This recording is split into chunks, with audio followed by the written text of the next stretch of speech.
How It Happened by Sir Arthur Conan Doyle.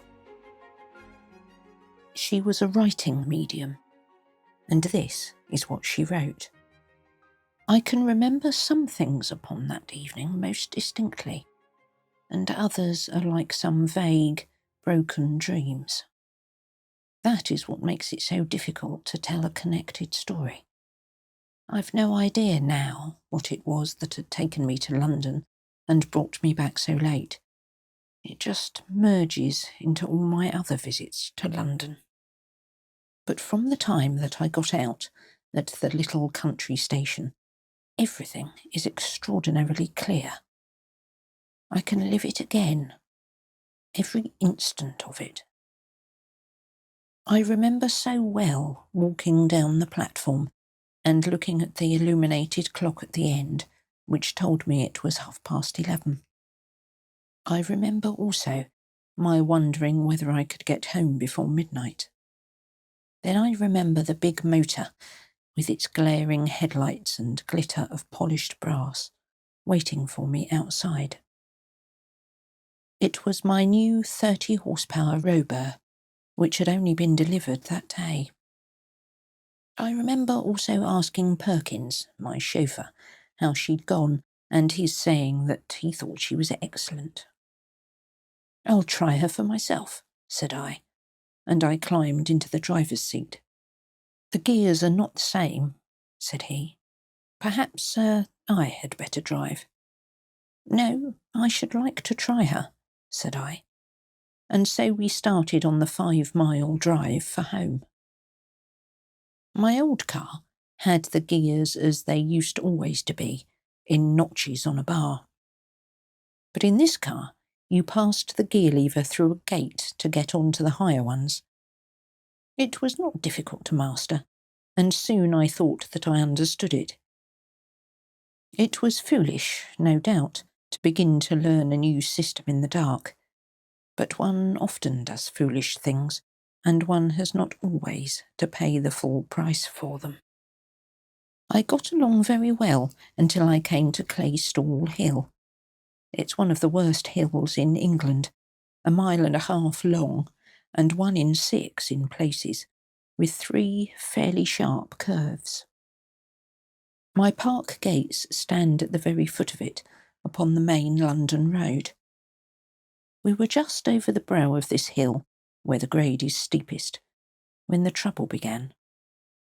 I had been on the top speed and wanted to get her on the free, but she stuck between gears, and I had to get her back on the top again.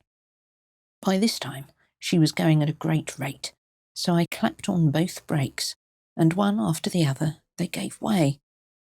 I didn't mind so much when I felt my foot brake snap, but when I put all my weight on my side brake, and the lever clanged to its full limit without a catch, it brought a cold sweat out on me.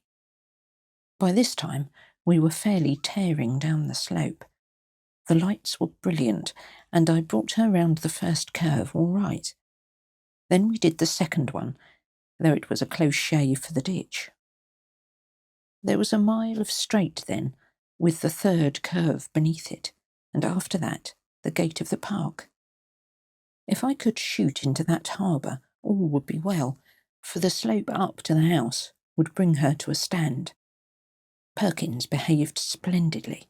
I should like that to be known. He was perfectly cool and alert. I had thought at the very beginning of taking the bank, and he read my intention. "I wouldn't do it, sir," said he. "At this pace it must go over, and we should have it right on top of us." Of course he was right. He got the electric switch and had it off, so we were in the free, but we were still running at a fearful pace. He laid his hands on the wheel. "I'll keep her steady," said he, "if you care to jump and chance it. We can never get round that curve. Better jump for it, sir." "No," said I, "I'll stick it out. You can jump, if you like." "I'll stick it with you, sir," said he. If it had been the old car, I should have jammed the gear lever into the reverse and seen what would happen. I expect she would have stripped her gears and smashed up somehow. But it would have been a chance. As it was, I was helpless. Perkins tried to climb across, but you couldn't do it going at that pace. The wheels were whirring like a high wind, and the big body creaking and groaning with the strain. But the lights were brilliant, and one could steer to an inch. I remember thinking what an awful and yet majestic sight we should appear to anyone who met us. It was a narrow road, and we were just a great, roaring, golden death to anyone who came in our path. We got round the corner with one wheel 3 feet high upon the bank. I thought we were surely over, but after staggering for a moment, she righted and darted onwards. That was the third corner, and the last one. There was only the park gate now. It was facing us, but, as luck would have it, not facing us directly. It was about 20 yards to the left, up the main road into which we ran. Perhaps I could have done it, but I expect that the steering gear had been jarred when we ran on the bank. The wheel did not turn easily. We shot out of the lane, and I saw the open gate on the left. I whirled round my wheel with all the strength of my wrists. Perkins and I threw our bodies across, and then, the next instant, going at 50 miles an hour, my right front wheel struck full on the right-hand pillar of my own gate. I heard the crash. I was conscious of flying through the air, and then... When I became aware of my own existence once more, I was among some brushwood in the shadow of the oaks upon the lodge side of the drive.